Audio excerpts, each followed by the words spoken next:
speaking of opening, we're going to talk with some experts now, some city volunteers and powerhouses and people pushing to help some doors open for people when it comes to renewable energy through a project called Bold Doors. With us now in the studio are Elzbieta Nolan and Linda Olsson. Welcome to KGNU.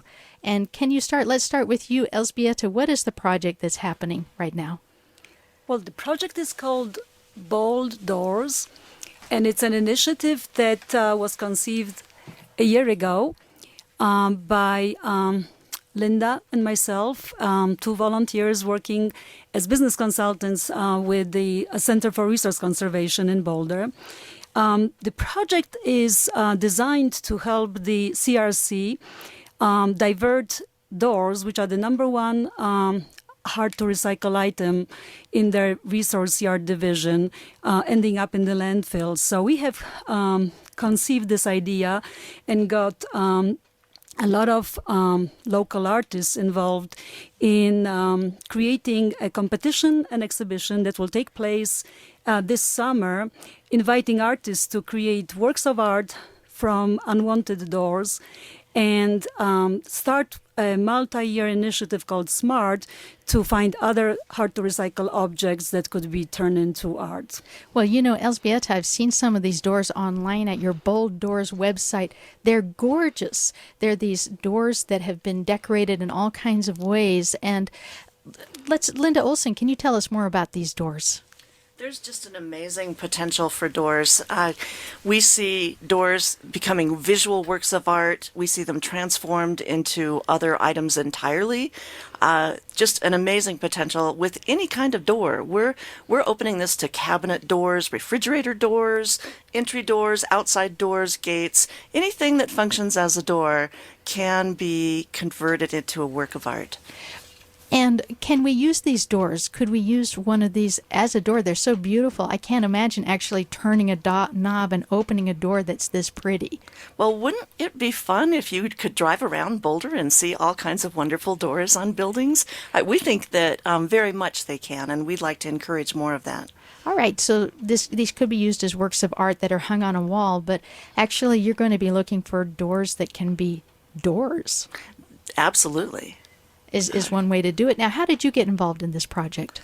Well, I've had a passion for recycling, reclaiming, upcycling for a long time. And when I met Elzbieta, she has the art connections here in the community. And we just kind of put together our passions and thought there's such opportunity here and a way for Boulder to show this ethic of sustainability in a whole different way.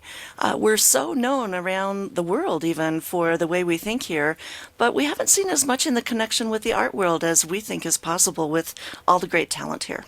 You know, already by having you here, I've learned a few things. I never knew that doors were the hardest thing to recycle. I figured that doors are so precious, we always reuse them, and now I know that we don't.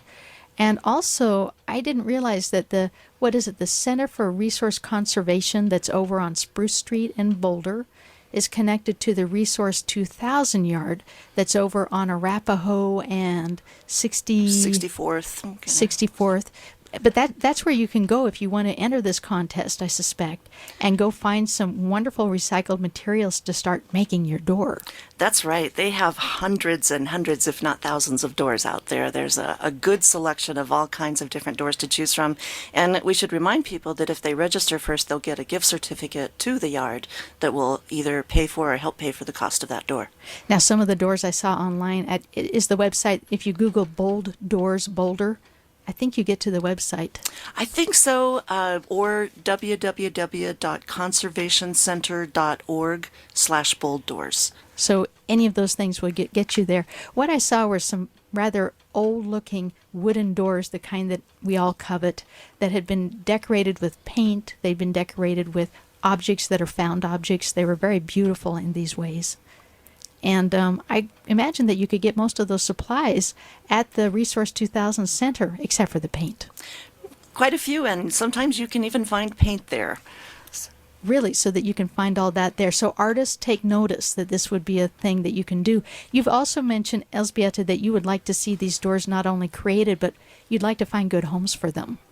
Absolutely. One of the cornerstones of this initiative is the idea that a creative community attracts creative types from other disciplines, and creativity needs to be nurtured by cities like Boulder. We believe that, as Linda suggested, there isn't enough proof points when you walk around town that we embrace sustainability in arts, and we believe that that also does not give the artists an opportunity to create work that can be sold and can sustain their livelihood. So part of this initiative is really to awaken the demand for beautiful, sustainable art objects by businesses, by community members, to adopt those unwanted doors that can be transformed into beautiful objects that can live forever in our homes and businesses. And you mentioned that you'd like to see these along the Pearl Street Mall. You'd like to see this at the 29th Street Mall, that as people walk along, these doors are there and so beautiful that they remind people to walk as opposed to driving. This entire exhibition is intended to be displayed in multiple venues that are walking or biking distance apart, or in maybe one or two cases, an easy bus ride. And that's very important to us. We think this is a way of getting the art and the businesses and the public all engaged and out in the community. Well, thank you again for joining us. We would love to talk more, but we need to move on to other things. We appreciate you being here on this very snowy day. And tell us again how people can start looking this up on websites to start figuring out how they get involved. I go to www.conservationcenter.org/Bold Doors. And I think that if you put in Center for Resource Conservation or Bold Doors Boulder, both of those are likely to start getting you close to these sites. So good luck in all of that, and thank you again for joining us on this wonderful snowy day. Thanks so much for having us. It's 8:27. Let's go now to Jim Hightower. Here's a case of good news oozing out of bad news, and vice versa.